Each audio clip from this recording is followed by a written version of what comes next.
Of silk warm. देखो जो last में आपने पढ़ा है ना वो पूरी साइकिल पढ़ी है और वो जो है ना वो नेचर में होती है, लेकिन जब को सेरिकल्चर करते हैं ना हम, तो हम जब इन्हें कमर्शियली पालते हैं तो थोड़ा सा कंडीशन अलग हो जाती है। तो ये पहला वही आपका केस है, rearing of silk worm. For obtaining silk, silk moths are reared and their cocoons are collected to get silk thread. तो अब कहता है कि सिल्क को लेने के लिए सिल्क मथ को हम पालते हैं और उन्हीं से हम सिल्क थ्रेड को कलेक्ट करते हैं। Rearing of silk worm means to look after the silk worm by providing them proper food and shelter. Same जैसे शीप के केस में था, उनका ध्यान रखना है, उनको अच्छे से खाना देना है, उनको जगह देना है। सिल्क फार्म होता है इसके लिए। Female silk moth are kept in a separate linen bags में रखे जाते हैं और केयरफुली डिसइंफेक्टेंट, मतलब उनमें कोई जर्म ना हो, उनको अच्छे से डिसइंफेक्ट किया जाता है। अब एक फीमेल सिल्क मथ जो है वो 200 से 500 एग दे सकता है एक टाइम में।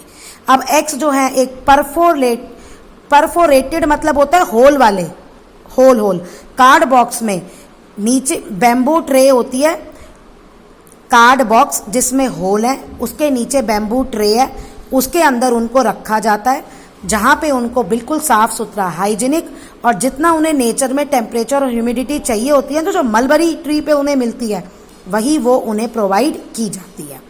The eggs are warmed to a suitable temperature. अब ये एग्स को हम खुद वार्म करते हैं एक मशीन में, जिसे इनक्यूबेटर कहते हैं। जितना टेम्परेचर नेचर में चाहिए होता है हैच करने के लिए एग को, उतना ही हम यहाँ मशीन में देते हैं। For the larva to hatch from egg. अब perforated sheet of paper is placed over the hatching box or tray and chopped mulberry leaves are spread over it.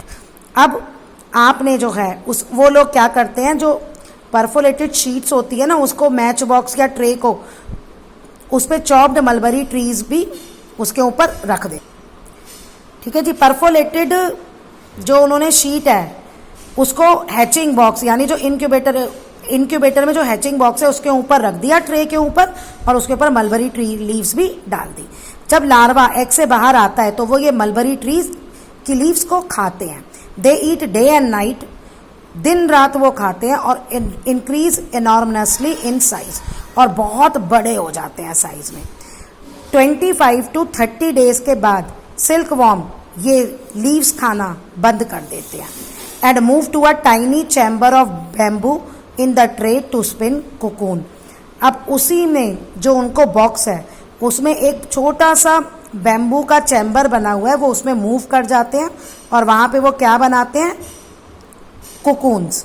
Small racks और twigs are provided in the tray to which cocoons get attached. Means उनको वैसा माहौल दिया जाता है जैसा कि mulberry tree पे होता है, ट्विक्स रैक्स, जहाँ पे वो खुद को अटैच कर सके। ये सब हम उन्हें आर्टिफिशियली प्रोवाइड कर रहे हैं।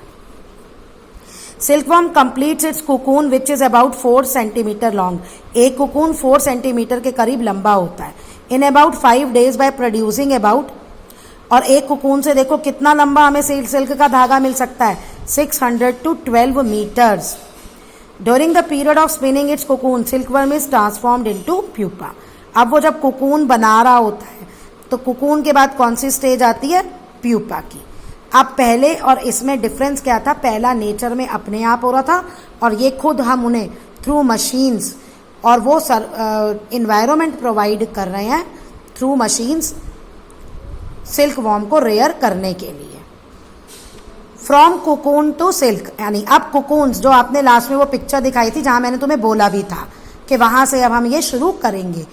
पहले क्या होता है, सबसे पहला स्टेप, कोकून को बॉईल किया जाता है हॉट वाटर में या ओवन में, उन्हें गर्म किया जाता है ताकि जो उनके अंदर लार्वा है वो मर जाए। लार्वा अगर नहीं मरेगा तो वो बढ़ता रहेगा और कोकून हमारा टूट जाएगा, क्योंकि आपने लाइफ साइकिल में पढ़ा जब वो पूरा ग्रो कर जाता है अच्छे से तो वो कोकून को ब्रेक करके आपका सिल्क मथ बाहर आ जाता है, और अगर ऐसा हुआ तो हमारे सिल्क फाइबर की जो लेंथ है वो कम हो जाएगी। तो इसलिए हमें कोकून के अंदर जो लार्वा है उसको मारना पड़ता है। Hot water softens the silk gum serine so as to allow the unwinding of silk fiber as a continuous thread। और हॉट वाटर में डालने का एक दूसरा फ़ायदा ये होता है कि जो हम सिल्क कह रहे हैं, सिल्क थ्रेड वो सॉफ्ट हो जाता है और हम उसे बड़े आराम से लंबे लंबे धागों में निकाल सकते हैं। Second is reeling. The process of taking out thread from the cocoon is called reeling of the silk. अब वही जो कुकून है, कुकून से लंबे लंबे धागे निकालना, रीलिंग।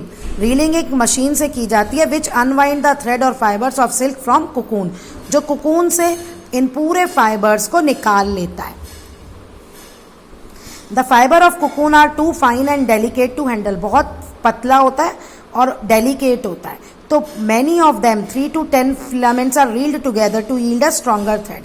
मतलब ये कि जो हम वो उसके पतले पतले धागे निकालते हैं ना, 3 से 10 धागों को कंबाइन करके हमें स्ट्रॉन्गर थ्रेड मिलता है, जिसको हम कहते हैं रॉ सिल्क। द डैमेज्ड और wasted cocoon are use to produce an inferior quality of silk called spun silk.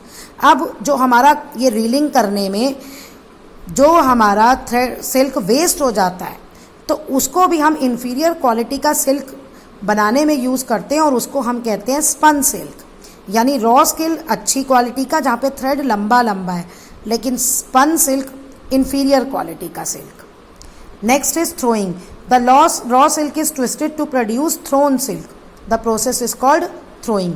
तो कहता है रॉ सिल्क को ट्विस्ट किया जाता है, फिर मरोड़ा तोड़ोड़ा जाना मीन्स और थ्रेड्स बनाना, जिसको हम कहते हैं थ्रोन सिल्क, और इस प्रोसेस को कहते हैं throwing. This prevent the silk from splitting into individual fibres. अब ये जो थ्रोइंग है ये क्यों की जाती है? हमने पहले पढ़ा कि जो एक अगर सिल्क का मैं धागा लूँगी थ्रेड, तो वो बहुत ही डेलिकेट होता है, टूट जाता है। 3 से 10 को हम मिला के बनाते हैं। लेकिन अगर तुम खुद लगाओ, रील का धागा लो और तुम 3 थ्रेड ऐसे ही लगा दो, तो वो तो अपना अलग अलग हो जाएंगे। तो इसलिए हमको उनको ट्विस्ट करना पड़ता है, एक दूसरे के अंदर डालना पड़ता है ताकि वो अलग ना हो। इसको कहते हैं थ्रोइंग। अब हमारे पास एक स्ट्रॉन्ग थ्रेड आ गया थ्रोइंग के बाद, अब उसको हमको किसी भी कलर में डाई कर सकते हैं।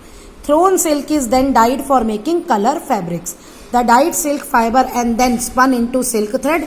अब फिर इसी जो डाई हो गया तो उसे हम सिल्क थ्रेड बनाते हैं, जो कि सिल्क वीवर्स, जो वीवर्स होते हैं ना कपड़ा बुनने वाले, उनको दे दिया जाता है, जिससे वो कपड़ा बनाते हैं। और ये आपका पूरा प्रोसेस है जो आपने पढ़ा।